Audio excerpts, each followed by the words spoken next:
Ini kan kita lagi ada bencana di Gaza Ustadz ya, yang marak-marak di masjid-masjid itu ya. Dengan turut keprihatinan, dengan ada sebagian itu yang menyuruh kita untuk memboikot produk-produknya Amerika sama Israel, jangan kita pakai gitu Ustadz.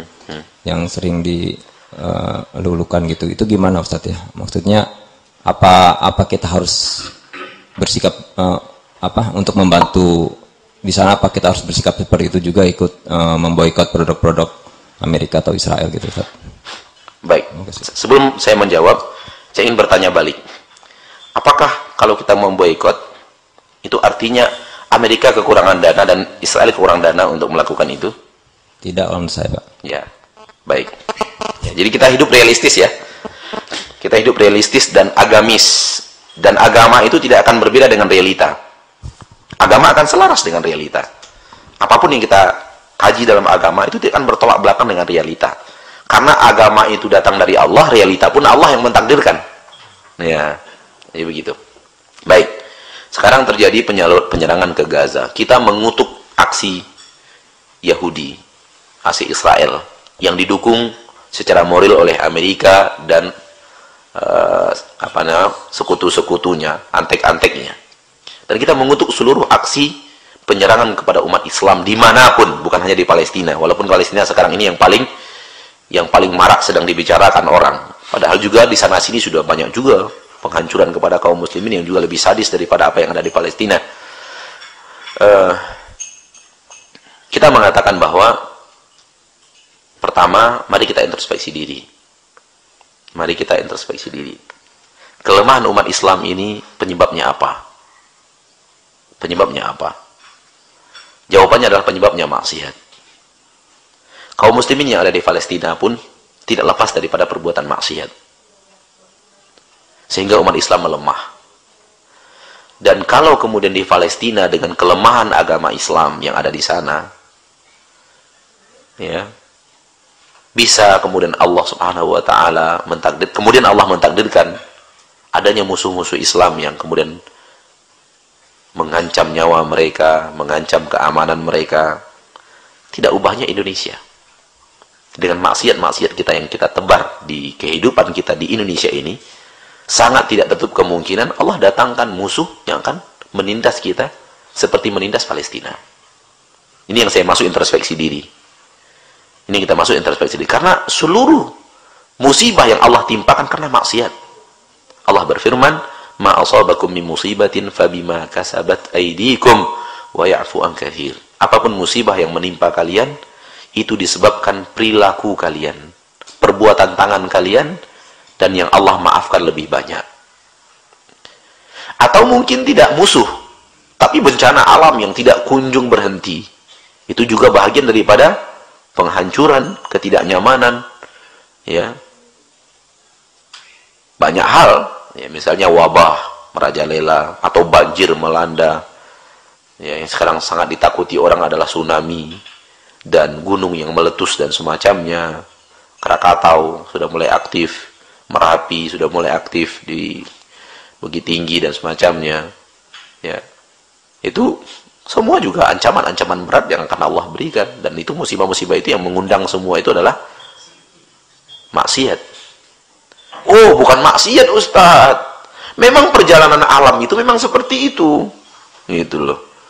Kata para ilmuwan geografi, karena memang panasnya bumi sudah begini, sudah begitu, segala macam, dia harus keluar. Gak ada hubungannya dengan maksiat. Anda belum tahu apa-apa. Ini yang berbicara ini adalah yang menciptakan manusia dan menciptakan gunung beserta seluruh isi bumi. Dia yang bisa menahan lahar dan lava itu keluar apabila kita bertaubat. Dan dia telah mengatakan itu. Kalau kalian berbuat sesuai dengan apa yang Allah perintahkan kalian, Allah akan makmurkan kalian. Allah turunkan berkah dari langit dan dari bumi. Allah berbuat. Namun kalau kalian berbuat maksiat, Allah akan timpakan musibah. Jadi introspeksi yang saya maksud adalah ketika kita bicara Palestina, kita juga tidak harus tutup mata bahwa saudara-saudari kita di Palestina juga melakukan maksiat, Pak. Ya, sebahagian daripada maksiat itu diketahui oleh orang-orang yang pergi ke sana atau punya teman orang-orang Palestina, kehidupan di Palestina tidak lebih tidak kurang seperti kehidupan di negeri kita. Di Indonesia ini, wanita juga banyak tidak menutup aurat, terjadi maksiat, ada artis-artis penyanyi-penyanyi yang disiarkan di televisi, ya kan? Ada aksi-aksi bid'ah, ada kuburan-kuburan di dalam masjid di Palestina, ada kesyirikan terjadi. Jadi introspeksi diri. Kemudian setelah introspeksi diri, kita berkata, apa yang bisa kita lakukan untuk saudara kita di Palestina? Minimal yang kita lakukan doa. Berdoa kepada Allah agar Allah menghindarkan mereka dari mara bahaya. Apa kita harus terjun ke Palestina, membela mereka? Terserah kalau Anda sanggup. Kalau sanggup silahkan. Dan itu tidak ada kewajiban dalam arti kata bahwa setiap individu harus wajib berangkat ke Palestina membela. Ya. Kita mau bela apa? Apa bisa kita stop roketnya Israel gitu? Atau kita akan menjadi korban bidik daripada itu juga gitu. Jadi berbuatlah sesuai dengan realita yang ada. Baik, sekarang aksi berbuatnya adalah boikot produk Amerika. Karena Yahudi dan Israel didukung oleh Amerika. Atas alasan apa pemboikotan itu? Atas alasan apa dulu? Baik, kemudian apa itu akan memberikan solusi? Apa itu akan memberikan solusi? Pertama, atas dasar apa? Kalau atas dasar agar ekonomi Amerika melemah, rasanya aksi individu tidak ada arti. Rasanya aksi individu tidak ada arti. Atau aksi sebagian kelompok agama Islam tidak akan memberikan arti apapun untuk memboikot ekonomi Amerika, agar Amerika tidak bisa bantu Yahudi. Misalnya begitu kan pola berpikir orang ke Amerika supaya tidak bisa bantu Yahudi gitu.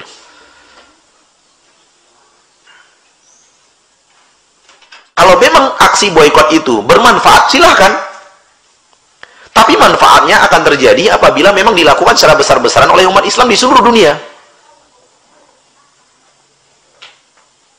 Indonesia, semuanya, mulai dari pemimpinnya, membuat keputusan boikot seluruh produk Amerika. Malaysia melakukan hal yang sama. Arab Saudi melakukan hal yang sama. Kuwait melakukan hal yang sama. Qatar melakukan hal yang sama. Bahrain melakukan hal yang sama. Sehingga Amerika kesulitan untuk menjual produknya. Pabrik-pabrik yang notabene Amerikaisme tutup. Alat-alat mereka tidak bisa dijual. Alat-alat safety mereka tidak bisa dijual. Dolar mereka berhenti. Kalau bisa, silakan. Saya setuju. Kalau itu dasar pemboikotan. Tapi apa yang bisa dilakukan? Makanya saya berkata realistis. Apa bisa dilakukan? Apakah aksi individu tidak mau belanja Amerika dalam aksi memboikot produk Amerika itu adalah solusi untuk membuat tidak ada penyerangan sedikit pun? Jawabannya juga tidak kan, Pak? Dan untuk memboikot Amerika dalam konsep yang kita katakan tadi, Indonesia, Malaysia, negara-negara Muslim lainnya, Pakistan, India, Pakistan kemudian mana lagi, itu semua memboikot juga sesuatu yang sangat sulit untuk diterapkan dalam kehidupan. Kemudian kalau dasar pemboikotannya adalah agama, yang tadi menghentikan roda ekonomi Amerika. Kalau ini dasar pemboikotannya agama, dan ini dilakukan orang, Bapak. Sebagian orang melakukan dasar pemboikotan itu adalah agama. Kata mereka, membeli produk Amerika haram. Mereka bermaksud memboikot produk Amerika dengan dasar agama, haram. Kenapa haram? Karena ketika kita beli produk Amerika, itu berarti orang Amerika punya keuntungan. Amerika punya keuntungan. Ada dana keuntungan itu didelegasikan untuk Yahudi. Dan dari dana Yahudi itu diseranglah saudara kita di Palestina. Inilah dasar keharamannya. Inilah dasar pengharaman belanja produk Amerika. Jadi dia mencoba memboikot dari jalan agama. Kita bahas. Dari dahulu kala Nabi juga membeli produknya orang kafir. Sahabat berdagang ke negeri Romawi. ke negeri Romawi. Sahabat berdagang ke Persia. Nabi dihadiahkan produk-produk Yaman. Ketika itu masih di atas agama berhala. Nabi pakai produk Yaman itu. Baju yang dihadiahkan oleh Raja Yaman. Dipakai untuk sholat Jumat bahkan. Berarti Nabi tidak pernah menghalangi produk orang-orang kufar untuk dikonsumsi. Produknya tidak pernah diharamkan Nabi SAW. Bahkan pakaian dari Yaman itu, dari hadiah itu dipakai untuk Jumat. Berarti pemboikotan secara agama tidak berlaku. Pemboikotan produk secara agama tidak berlaku. Tidak pernah agama itu mengharamkan produk orang kafir. Tidak pernah agama kita mengharamkan produk orang kafir. Kalau seandainya pemboikotan Amerika berdasarkan agama dengan pola sudut pandang yang tadi,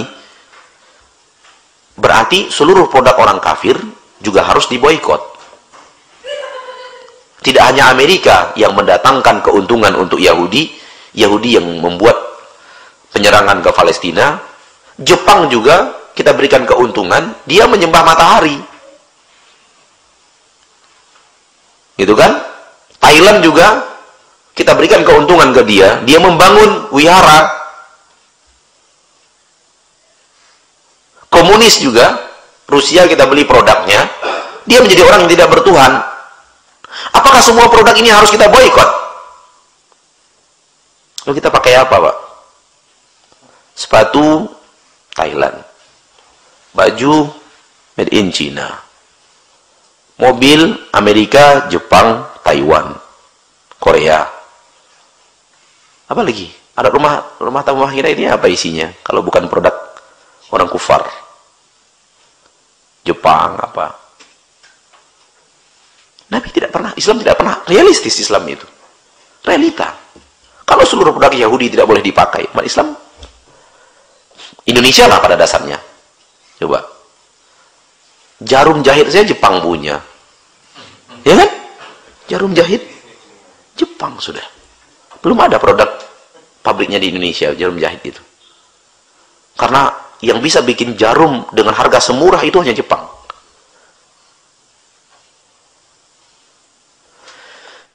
Jadi dengan pemboikotan seluruh karena kekafiran, ya kita nggak bisa apa-apa. Oleh karena itu agama Islam tidak pernah menyuruh boikot produk. Yang disuruh boikot itu apa? Kebiasaan orang kufar yang bertentangan dengan agama. Itu yang suruh diboikot.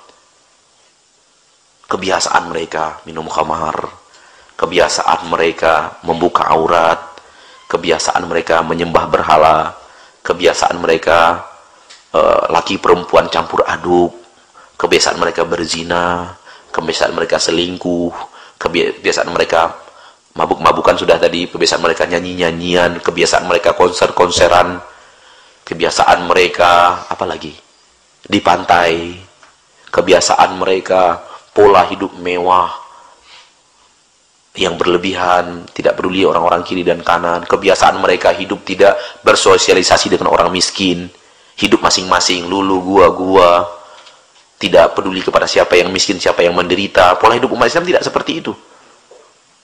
Kata Nabi SAW, tidak beriman seseorang yang tidur dalam keadaan kenyang, sementara dia tahu tetangganya tidur dalam keadaan lapar. Pola hidup lidah tidak terkontrol, pola hidup orang kufar.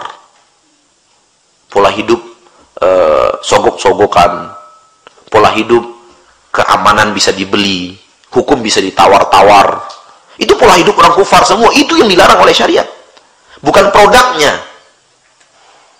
Bukan produk teknologinya. Produk teknologi dibolehkan. Silakan ambil. Silakan pelajari produk teknologi. Yang tidak boleh itu millah. Walan tarda ankal yahudu walan nasara hatta tattabi'a millatahum. Tidak akan ridho orang Yahudi dan Nasrani sampai kalian mengikuti millah mereka, cara beragama mereka, cara pola hidup mereka, cara berpakaian mereka, cara bermuamalah mereka, cara bermasyarakat mereka. Dan sekarang umat Islam boikot produknya, mempersilahkan pola hidupnya. Di Indonesia ini, Pak, kita berusaha sekarang itu memboikot produk, tapi kita welcome untuk apa? Pola hidup. Orang Amerika konser-konseran, kita pun meniru konser-konseran. Amerika wanitanya berpakaian, para penyanyinya seperti itu, kita mulai meniru. Joggingnya seperti itu, kita mulai meniru. Pestanya seperti itu, kita mulai meniru. Pergaulannya seperti itu, kita mulai meniru. Di pantainya seperti itu, kita mulai meniru.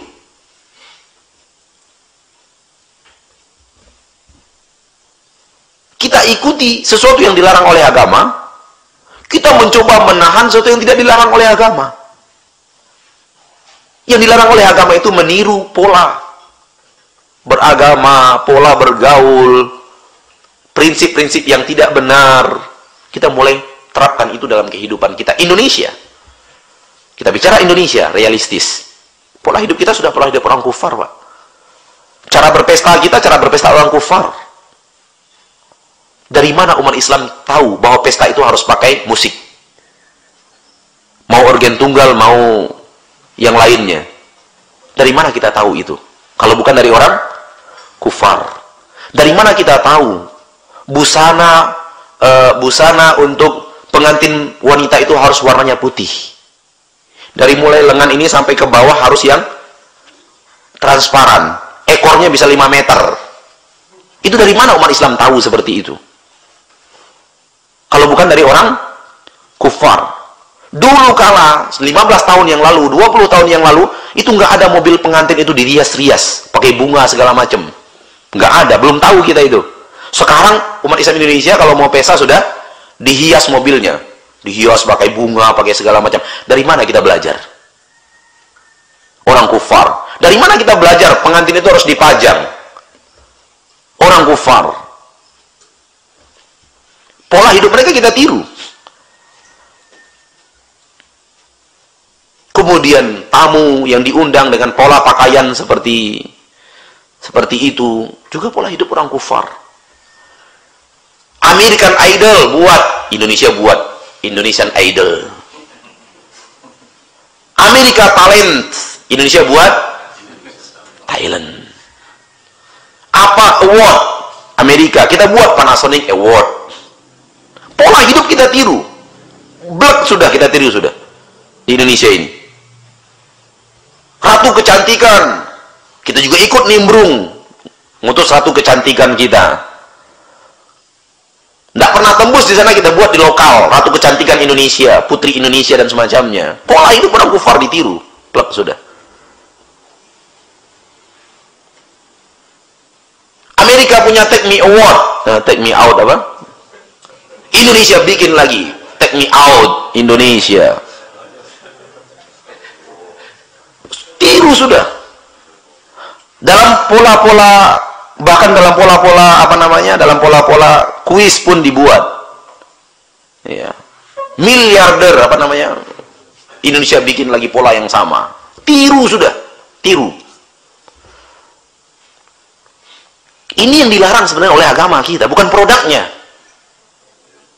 Oleh karena itu hal yang sangat menarik apa yang dikatakan Syekh Muhammad bin Shalih Al-Utsaimin. Kata beliau, umat Islam ini sudah keliru. Ketika bicara orang kufar, itu bicara sains dan teknologi. Lihat Amerika sudah bisa bikin pesawat ulang-alik.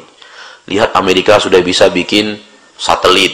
Lihat Amerika sudah bisa hidupnya itu bersih kotanya.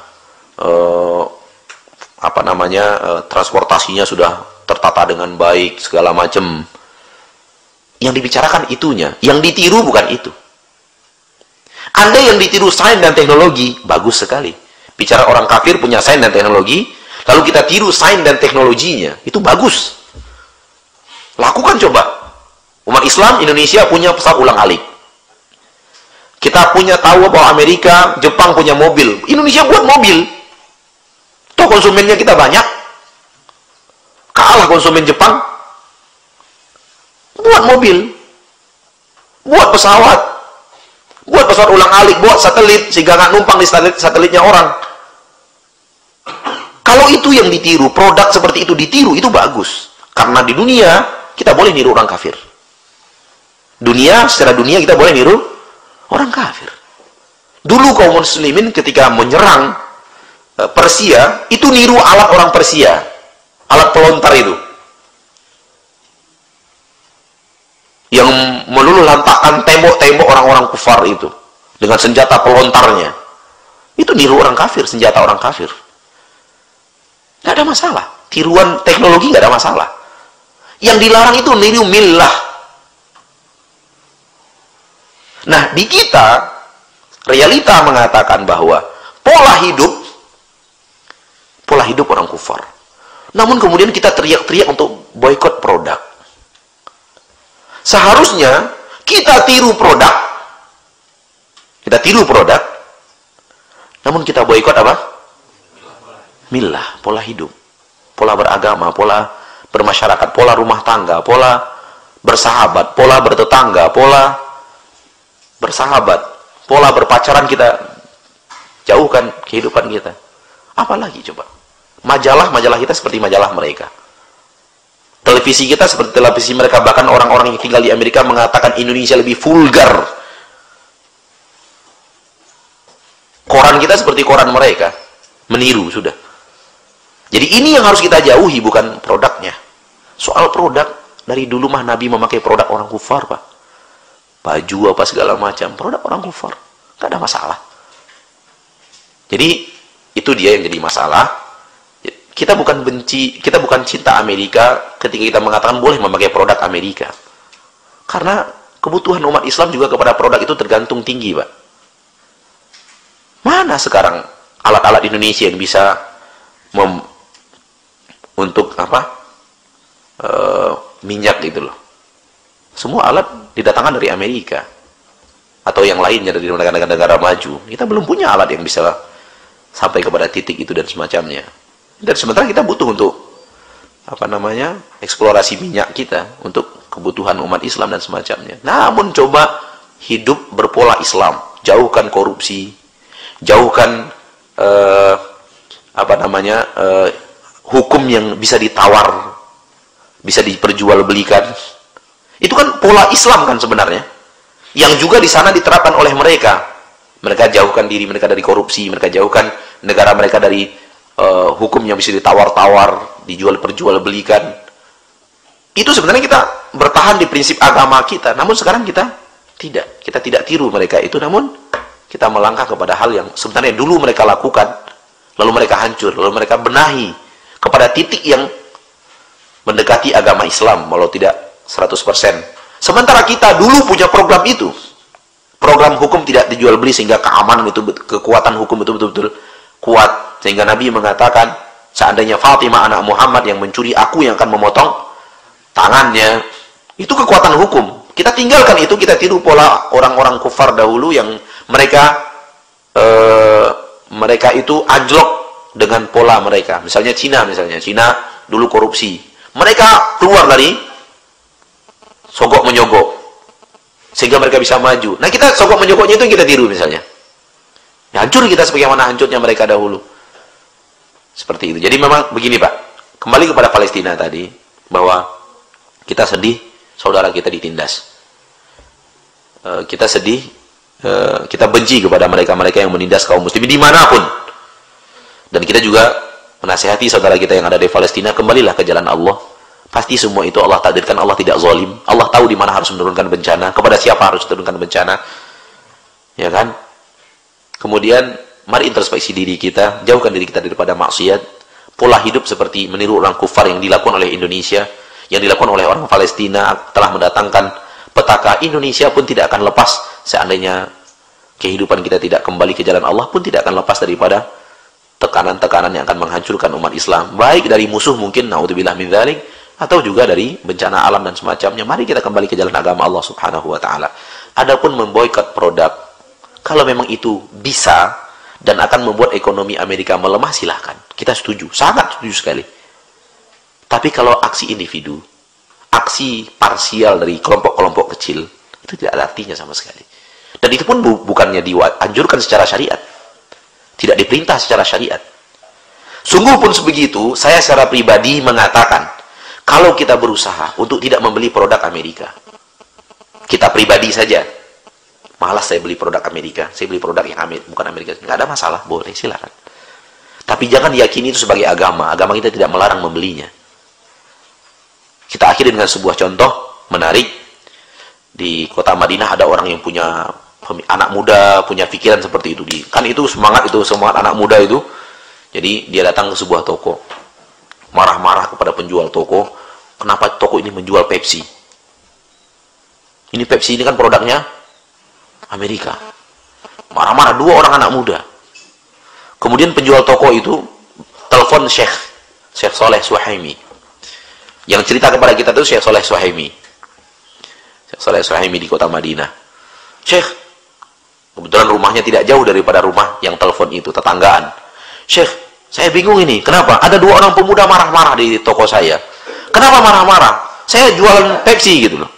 Ada showcase gitu, Pepsi gitu, nongkrong di toko saya. Dia marah-marah, ini produknya Yahudi, kamu harus buang produk Amerika, nggak boleh kamu jual, kamu harus hancurkan ini. Oh gitu ya, kata Syekh. Ini kan produk ya. Sementara produk dalam agama kita tidak haram untuk dikonsumsi dan dijual belikan. Kata Syekh, kira-kira pemuda dua orang itu jalan kaki ke toko kamu atau pakai mobil? Pakai mobil, Syekh. Kamu keluar dulu, lihat mobilnya apa. Begitu keluar dilihat Ford. Gampang, kata Syekh. Bilang sama dua pemuda itu, hancurkan dulu mobilmu, itu produk Amerika. Saya hancurkan Pepsi saya. Hancurkan dulu sekarang di depan saya mobilmu ini produk Amerika ini. Saya hancurkan Pepsi saya. Adil kan? Kalau memang produk Amerika harus dihancurkan, kenapa kamu datang pakai Ford? Ford produk mana? Amerika. Kalau boleh adil dalam bersikap, itu produk Ford itu lebih banyak mendatangkan keuntungan dibanding Pepsi. Kita sumbang keuntungan dengan Pepsi. Berapa sih yang bisa kita sumbangkan keuntungan dengan Pepsi dari toko kita kepada Amerika? Tapi ketika kita beli Ford, ceritanya berbeda, Pak. Kalau dengan Pepsi kita menyumbang setengah peluru, kalau beli mobil, kita menyumbang setengah rudal. Loh, kenapa rudalnya kita halalkan, kemudian pelurunya kita haramkan? Aneh kan? Jadi begitu, Pak. Jadi tidak dilarang itu adalah produknya. Namun yang terlarang itu adalah millah. Itu yang harus kita jauhi. Umat Islam sekarang sudah masuk kepada dunia mencontoh luar biasa pola hidup orang kufar. Lihat hidup kita, Pak. Perlahan tapi pasti nambah. Pakaian kaum wanita sekarang dibanding pakaian kaum wanita 30 tahun yang lalu sama, Pak? Mengarah kemana? Pakaian orang kafir. Kita tidak tahu bagaimana 30 tahun yang akan datang. Pola berwalimah kita 30 tahun yang lalu beda dengan pola walimah sekarang. Kemana arahnya? Orang kafir. Umat Islam sudah mengenal standing party. Umat Islam sudah mengenal pesta di pinggiran kolam berenang. Umat Islam sudah mengenal pesta mengakhiri masa lajang. Ya kan? Dari mana mereka kenal semua itu?